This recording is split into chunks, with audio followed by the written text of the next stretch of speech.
A one and a two and a chick-a-boom a chick.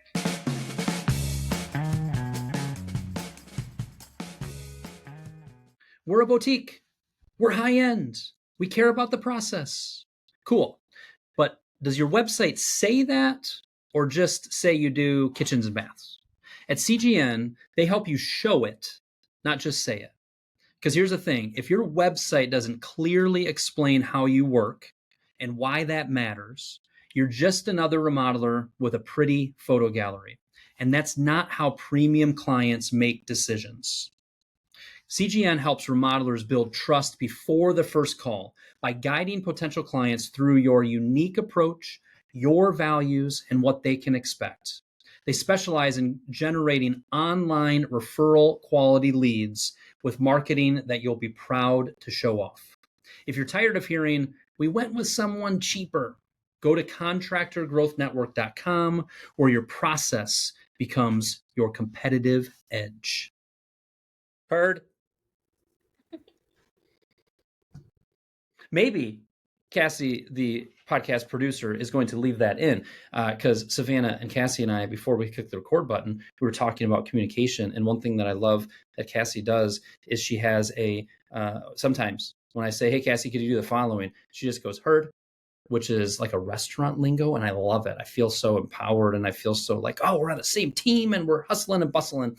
Or she might cut that whole thing out. We'll see. Either way, welcome to the Remodelers on the Rise show. Do you see, Savannah, how I did that? Where if she cuts out what we just talked about, nobody that's listening to this episode will know. Or she, as the producer who has the power, will decide to leave that in. We shall see. But I am chatting with Savannah Thomas. Savannah, how are you doing? I'm good. How about you?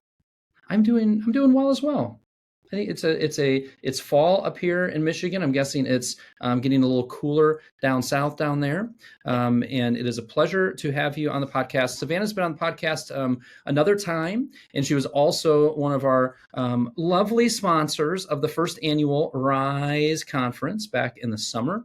And she is I looked up your official founder and lead designer with her company, Seabrook Design Company. How long ago did you start this business? And are you the only designer? You got some other designers? What's this business look like, Savannah?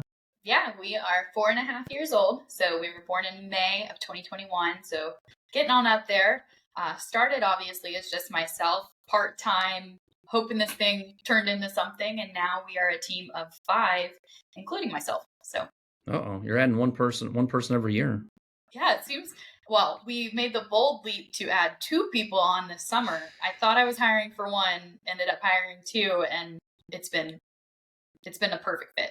Excellent. I kind of like my business was born 17 years ago. I've never used that analogy. It's like started, but talking about it being born and how old it is even more exciting. Like your business it's through the toddler stage. You're eating solid foods. You're figuring it all out and all that.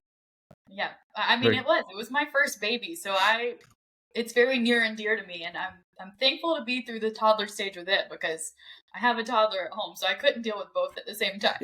Is the terrible twos a real thing? I'm talking children in real life. Have you found that at all or not? Oh yeah, big time. I mean, he's 2.5, so I'm hoping maybe other parents tell me if I'm wrong. We're like getting over the hump, but it's a very real thing. So I'm surviving.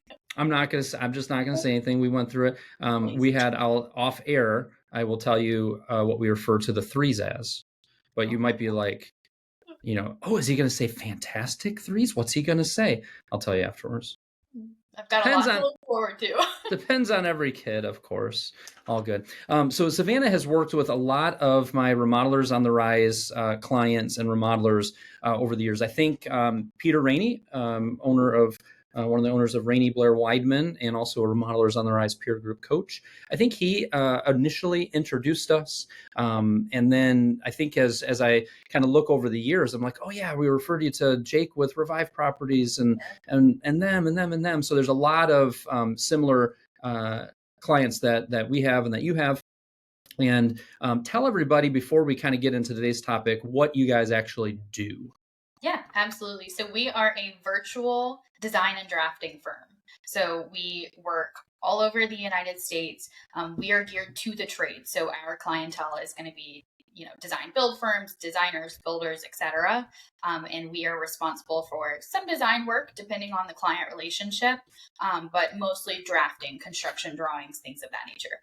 Okay, awesome. So I'm gonna play a little bit of both sides of the spectrum of like, oh, let's talk about why having a remote designer is such a good idea, and then I'm gonna play the road of, dude, having a remote designer, there's some cons to this. Like this, it might not work. So we'll play kind of both sides. But before I do that, just to kind of, as people are listening to this, a reminder: the work that you do before a hammer arrives on the job site is imperative.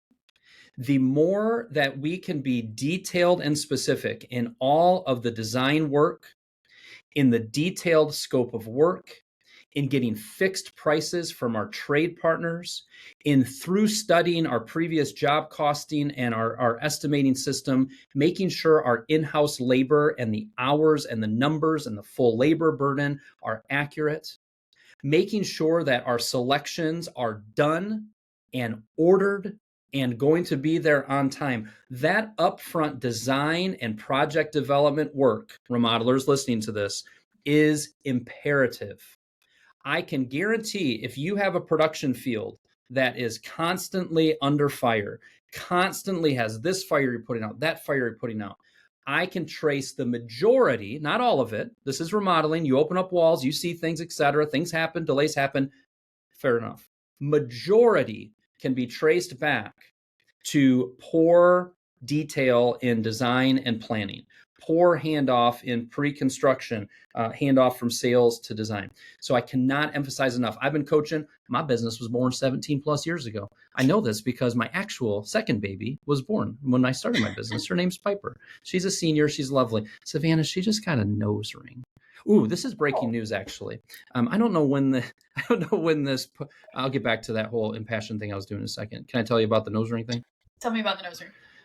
Now, Grandpa, my father, Piper's grandpa, listens to my podcast. So we'll see when this gets published. Oh, no. Grandma and Grandpa are not aware of said nose ring yet. They are now. Maybe. We'll see. Piper Cassie, knows put this. who to blame. Yes. Mimi and Papa saw her at church this Sunday, and both of them were flabbergasted.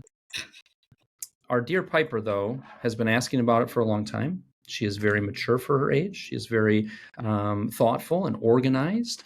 And we were trying to come up with reasons for her not to, and we were striking out. So maybe people are judging our parents here, or maybe people are like, why are you even thinking about it? It's fine, and move on. But Piper was once a baby, same baby as when my business was born. And I just see it consistently. More time up front has a positive ripple effect downstream. Now, sometimes you have the business budget to hire a full-time designer. Sometimes you don't. Sometimes you have a full-time designer and that person is over capacity and you need to bring in some help to augment that. Sometimes you have a designer who's doing all the design work, all of the specifications, all of the selections, and you need to take a piece of that away from the designer and have somebody else do it. There's so many different ways to slice this up. In walks Savannah Thomas and her team with Seabrook Design Company. This is something that she does a ton of. So Savannah, one, go ahead and riff off of what I just shared, and then I'll ask you a first question. Yeah, absolutely. I mean, I preach the same message as you when it comes to the work you put in up front. You see it. You see it on the back end. You see it in production. You see every bit of that upfront labor makes everybody else's job easier down the line. So I'm obviously a big proponent for design. It's what I do, but not just because, oh, we get to draw pretty things, because it really has a direct impact to the overall success of the project, happiness of the client, job margin, etc. So I think we're definitely on the same page there. But I think the what you ended with of, maybe your in-house designer just is at their load right now, and you just need some immediate assistance. Maybe it's temporary assistance while you're looking for a second designer to bring on the team.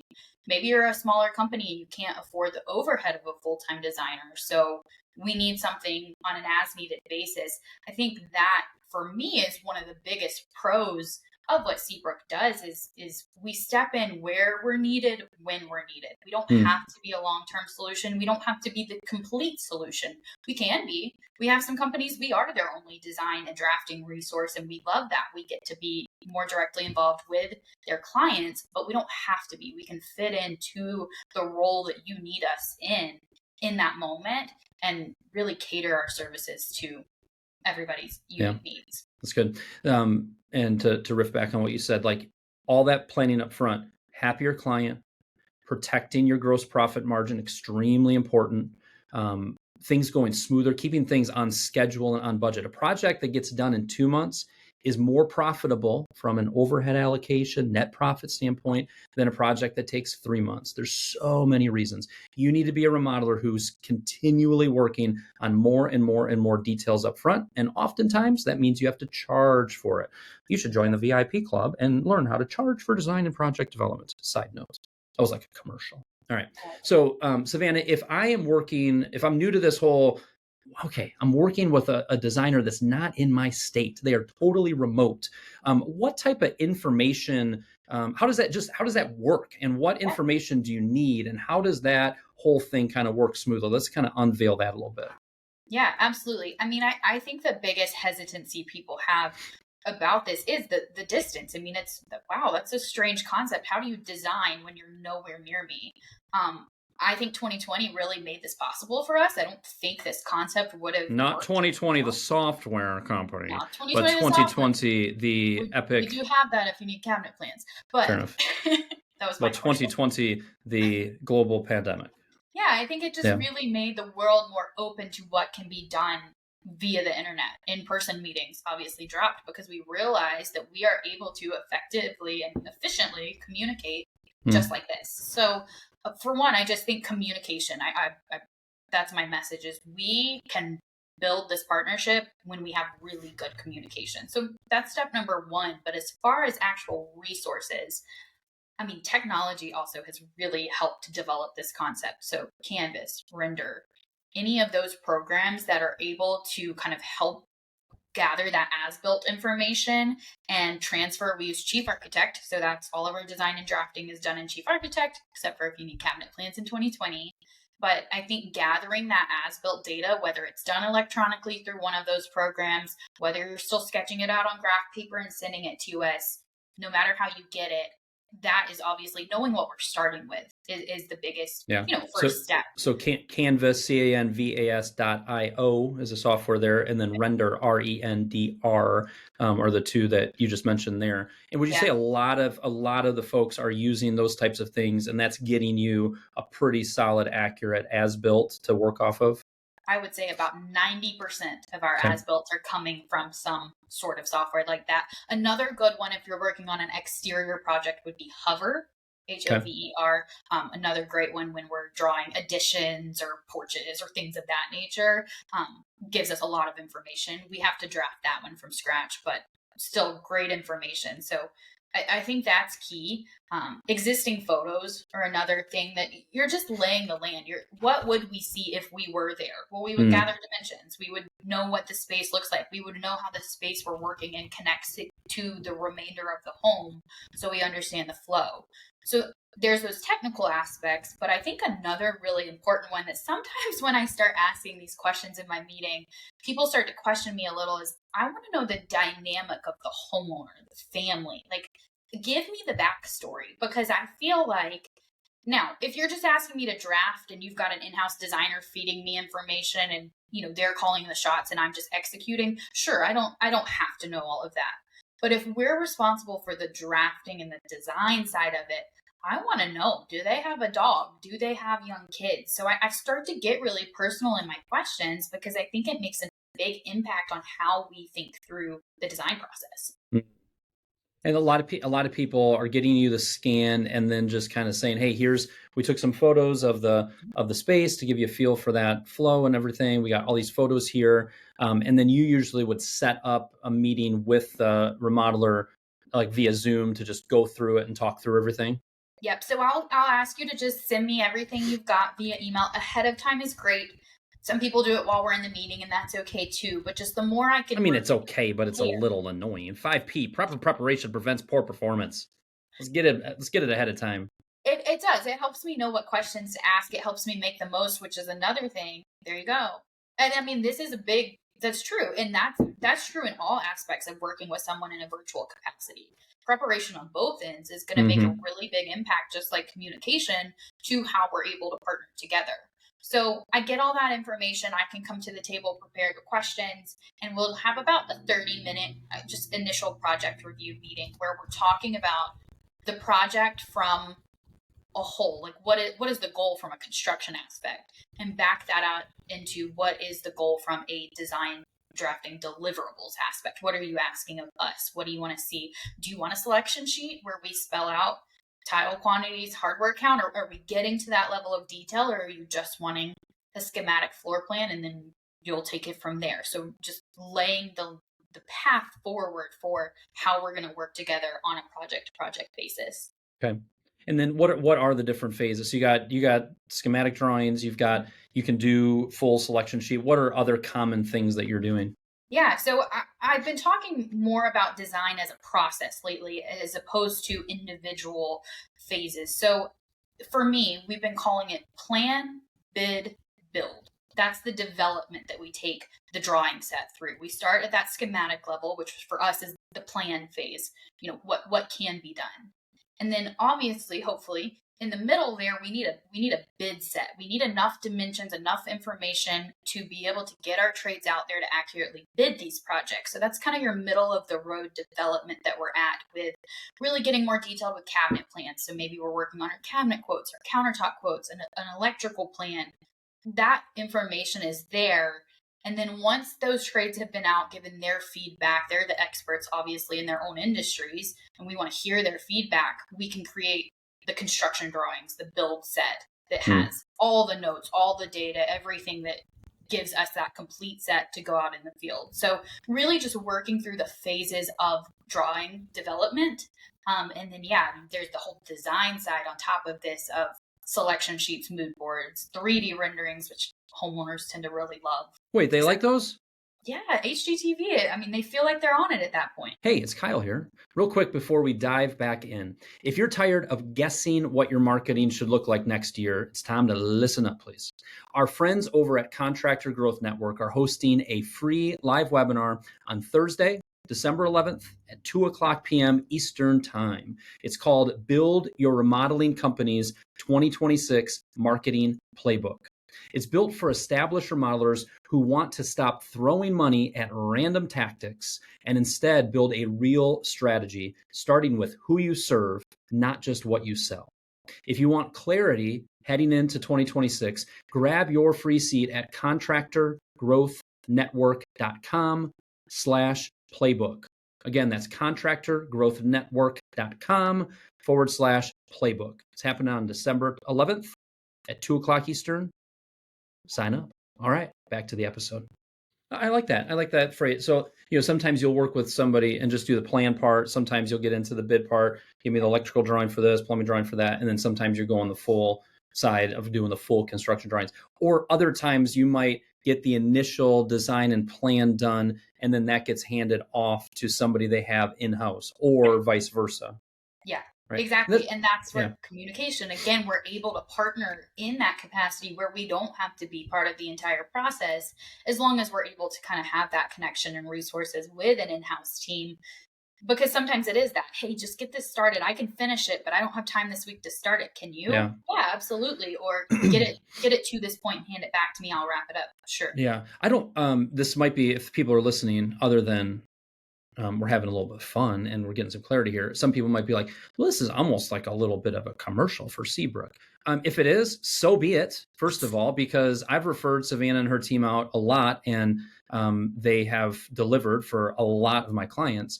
But also, in addition to that, the big thing that I want remodelers to be hearing is, whether you use a company like Seabrook or whether you go on, you totally outsource this, and you look for options like worldwide for designers. You find somebody in your local market that does kind of a side hustle of design work. Like there's a lot of different ways to go about this. Savannah's like, wait, this was all focused on me. Now you're giving them all kinds of ideas. So be it, right? The idea is like, there's so many different ways to go about this. A lot of you cannot afford to bring in a professional designer at, $70,000 salary plus, $90,000, whatever. And you can't take that risk on right now to make that investment. But you also have to get this work done up front and do this properly. I think what we're kind of explaining here, there's a lot of different ways to slice this, is what I'm trying to emphasize there.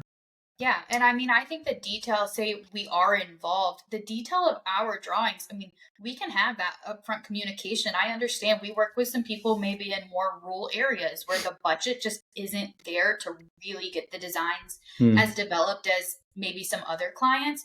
Let's talk about what's important to you, and we can adjust the level of detail on our drawings to reflect a budget that's going to make sense for your area. So I think, like you said, whether it's local, whether it's worldwide, whether it is working with us, design can be done in any given budget. It just needs to be adapted accordingly. Yeah. What are common things? So like, I want to talk about selection sheets, because that seems to be issue for a lot of remodelers. But what are other common things that you guys do that really make a difference? Of like, remodelers, please invest in some additional time to do the following, whether it be tile layout, whether it be detailed electrical plans, whether it be selection. What are some of the common things that you feel like, man, the juice you get out of that squeeze is huge? Yeah, I mean, there's a lot there, I think. Yeah. Cabinet plans are obviously something. Sometimes we'll design generically just because that's the information we're given, and that's okay. But I think the more detail we get into those details, it just makes a huge impact. Electrical, I mean, talking through, again, how they live, like outlet placements, lighting details. I feel like we work with a lot of clients who really make a big impact they elevate their designs through good lighting layouts. I think that's important. Back to cabinetry, cabinet accessories. I think you give them a shell of a cabinet, but that's a really good way to upsell a client and meet their needs even more, is to talk through, what about if we accessorize this? What are some inserts we can get into? Plumbing, like elevations, just to show like where do all our rough-ins need to go, I think is hopefully going to answer a lot of questions for your plumber up front. Because you begin that project, obviously demoing that, but plumbing and electrical rough-in is really important and can really hold up a project if we haven't given much thought to that. So I think laying out those things and making sure you have all that information ready to go so that those first stages of your project move smoothly, it's really worth that time investment. That's good. And then specifically on selection sheets, for some reason, it seems to, I don't know if it's because we're giving our clients too many options sometimes, if it's because we're trying to use, love job tread. People don't seem to love the selection aspect. They're working heavily on that. Even with other construction management software, like the selection part has always seemed to be kind of this clunky part. And part of me is like, hey, make the list of selections that need to be made. Have a column in a spreadsheet that shows the vendor, have your allowance amount and then the difference between it, have that field that says yes, finalized, and turn it red or green, and have a little column that says, or like, some of this is like, let's just keep it super simple. Talk to me about selection sheet side of things. That's 100% what I was going to say. Is I think we're trying to overcomplicate it. I don't think it needs to be this complicated. We use Google Drive for all of our like internal storing, but we use Google Sheets. And that, it's an Excel spreadsheet basically is how we create our selection sheets. I know there's softwares and whatnot out there, but that just feels so universal and it feels so simple. We have the most control over how it's laid out. And we put that like, okay, what's the product? Where is it going? Who's supplying it? Customer, client, who's doing the ordering? And what are the specs? What are the quantities? We're making the process more complicated. So now it's just overwhelming and we don't want to do it. So we put it off. I think if we just go back to the basics with it, any selection sheet's better than no selection sheet. So I think we just do it. We make it a big, important part of this process and just get it done. And it's going to be okay. Now, back to making selections.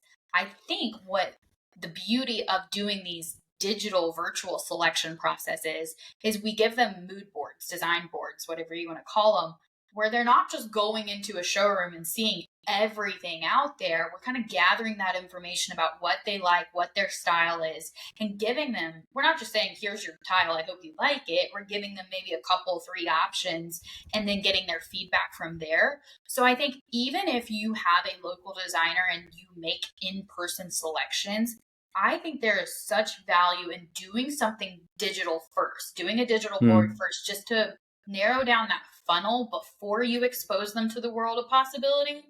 That just, it keeps the clients less overwhelmed with the process of decision making, because too much is often the case of hesitancy. So I think let's funnel it down a little bit before we introduce them into everything that's out there. I remember a number of years ago, we were finishing our basement, we were redoing the stairs, and the guy that was helping us gave my wife this giant book of different railings. And like, you could see just how sad she got when she grabbed this book of like, oh, I don't even know where to start. And I noticed, I said, could you just come back tomorrow with like kind of a good, better, best option? And he's like, yeah, no problem. And she came back and like showed the good, better, best. And Sarah goes, that one. And I'm like, ta-da, like that. I think we need to put ourselves in the client's shoes. I think sometimes it's like, oh, this will be so good for them. Just give them, like, they've got so many, you got so many options. Just kind of click around here, do this, go here, do that. And I think it can get overwhelming in a hurry. So continuing to also look at how do we streamline this for our clients. Speaking of clients, how are you? So if you're working with, let's say Jake and MC with Revive Properties, if you're working with them, you sometimes are working, you and your team are working directly with their client. Yeah. How do you kind of get introduced, or how does that whole thing work? Yeah. So we have 4 projects going on with them right now, all very large scale projects, and we get to be a part of the homeowner facing side for all of those. We actually have a meeting with them later today. But I mean, it starts with an introduction, and I think it's all in how you pose our partnership to the homeowner. Us as the contractor and myself, our confidence in our partnership is very easily conveyed to the homeowner. So I think, we understand how we're going to present this situation. For Jake and MC, they're very comfortable with, this is Savannah. They understand that Seabrook is a third-party design service. We've been working with them almost the full 4.5 years we've been in business. So there's just a level of confidence there that our clients really quickly are okay with the setup. But normally they introduce us through email first. And then after I've had that first internal project review meeting with just Jake, then we'll do the exact same thing all over again with the homeowner involved, so that I go into that knowing enough about their project that I can ask them questions and, sound knowledgeable throughout the process, just to give them that added level of comfort. I think it's really important to maintain meetings with clients in the virtual capacity. So one project I'm working on with Jake, we've had a standing meeting every Monday since we've been working on the project. Now we're getting to the tail end, we're in production, so it's not as needed. Maybe we go every other week, but I think just keeping that clear communication adds that level of comfort to the homeowners. That approach, have you been embracing that approach of like a weekly meeting to keep things moving overall? Yeah, I've seen that a lot more lately. Design can sometimes take longer than it needs to just because of lack of communication. So I think just those standing meetings, as long as my team can deliver the changes needed. I want to come to that meeting with an update. I don't want to, I don't have anything for you today. But it gives you guys a self-imposed deadline to do that as well. Exactly. And it really helps me pre-plan our projects more when we have that. I know we've got to turn it around in 3 to 4 days because we've got that next meeting on the calendar. So I feel like it's just a really good way to move projects through design in a timely manner. And just set really clear expectations up front for the homeowners. Yeah. If you're listening to this remodeler, whether you have in-house team, et cetera, that best practice, if your design and development process is dragging on, and then you kind of lament and say, well, the client's not deciding this, or, we waited late and now, I meant to get it to them by Friday and now it's the Wednesday following. If that's the case, I want you to start doing this right away. As part of our design and development process, we schedule a weekly check-in Zoom call. Can we decide what day and time to do that? Sure. Thursdays at 4 o'clock to 4:30 would be great. Excellent. Just a little 30-minute time. Some of those weeks, there might not be a lot that we cover, but most of the time we will have a nice update. And it also gives you, client, some deadlines around making decisions. Each one of us will come out of that with some next steps. Occasionally, if it makes sense, we'll do it in person, if that makes sense, or we just have this standing meeting. If you start having that weekly standing meeting, I guarantee you're going to reduce your cycle time, the time from design development agreement signed to the time the contract signed, and you will feel so much better and not so always behind on the next thing. What a great idea you just shared, Savannah. Perfect. And I think don't be afraid to assign your homeowners homework at the end of that meeting. I think, Yes. I always joke at the end of my meetings, all right, well, you've given me a lot of homework. And normally we are the ones who have the most action items on our list at the end of that. But I think, again, to keep that cycle moving, don't be afraid to do the same to them. Like, hey, if I can have these decisions by the next time we meet, it's going to keep us on pace. So I think, and people are a lot more receptive when you're telling them that in a conversation rather than in an email. It can be taken out of context. Fair enough. Yeah. I think just make that part of that. We use too much kid gloves when it comes to assigning our clients to-dos and holding them accountable to it. You are a professional remodeling company. You are going to be delivering, but it takes two to tango. You can't, you guys are still thinking about that and that and that. Meanwhile, you're complaining because you're feeling the pressure from them to get this thing done and signed so permits can be ordered and production can happen. Be a little bit more kind, of course, but direct with your clients. Say, do you think you can have that selected by next Monday? Yep. And then shut your mouth. Make them answer that. Follow up with them on. So often we're super vague with it and we think we're being kind by not giving them an assignment. Meanwhile, they get frustrated because they're not holding up their end of the bargain. Don't whine to me about it. Hold it a little more forcefully. Again, you're going to be kind. You're going to be nice, but don't be shy about giving them expectations. Don't hold back so much on that. Pros and cons of in-house versus outsourced. Go. We'll tag team this. Okay. All right. I mean, I feel like we've hit on a lot of pros. We're here when you need us. We're not a big overhead investment because you're not having to hire someone full time. So we make design possible for maybe clients who otherwise wouldn't have the budget for it. Yep. I personally think we produce really good documents. I'm really proud of what we're able to put out from a deliverable standpoint. We have a team of 4, not including myself, with everybody kind of has their own specialty. So we've got an architectural designer who really does a lot of our new construction additions, etc. We've got some girls who specialize in cabinetry, so we're really able to hone in on that. I think just as a team with a broad skill set, you've got 5 of us who can work on your project. Have you considered calling yourselves some kind of Avengers? It's like you've got these specialists. We need like colored suits to differentiate us with our talents. Just throwing that idea out. We'll work on that for next year. All right. But I think you get the skill set of multiple people, a team of people, rather than just hiring one individual. And again, could be looked at as a pro. I think another thing, this is a small detail, but I've noticed a big impact. I'm on the East Coast. One of our designers is West Coast. We've got a couple central. So our work day as a team is really extended because we cover both coasts. So I think we're able to get a little bit more done, promise quicker turnaround times because of our extended availability, which makes a big impact. All right. Enough pros. Let's go we get cons, it. We get they're it. real. I mean, what are some of the cons of outsourcing versus having in-house? Yeah, I mean, I feel like there is a feeling of lack of control with us being virtual. You're really just giving us the project. We're verbally agreeing on it or, whatnot. But then you're kind of like, well, you can't see me every day. I'm not sitting in your office where you can, I don't want to say micromanage, but even manage what I'm doing. You're just putting a level of trust in us that might take a lot. I mean, especially if we're new to you. Now, luckily, I will say about 90%, and that's a high number, of our clients have come from Remodelers on the Rise. So we've got a lot of really good resources to attest to. Is it really 90%? I would say so. Yeah. Jeez. I mean, I'm gonna be in the family will or trust if it's that high. Jeez. Yeah. Next kid's gonna be named Kyle. Don't name your kid Kyle. My wife told me a few years ago. She's like, your name's kind of whiny, Kyle. So don't name your next kid after me. My dog. Was your dog's name Kyle? No, I'm just saying my next What dog. about that cow remember that cow that was walking outside your That's office yeah, that's a story for another day. That was some Remodelers on the Rise water cooler talk. Oh my goodness. But Okay. 90%, you're welcome. Continue on. Yes. Cons. So, but more cons. More cons. Yeah, cons. I mean, I think that is the biggest one that people have a hard time is they're completely hands off, and a lot of people don't like that, and I understand that. I think it again all comes back to communication and how we effectively communicate. I think the process of maybe red lines and revisions, sometimes we need to pad a little extra time in because of us being virtual. We send you the plans.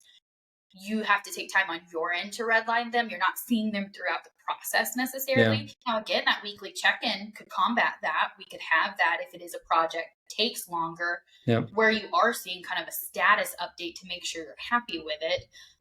So I think the clients, seeing the designer, I think from an experience standpoint, there's a little bit of pros there of, if I have somebody in-house, they're really building even more of a relationship, with the person, seeing them in person, their designer, maybe even going out and making selections with them. Right. So like there's definitely pros to having somebody in-house.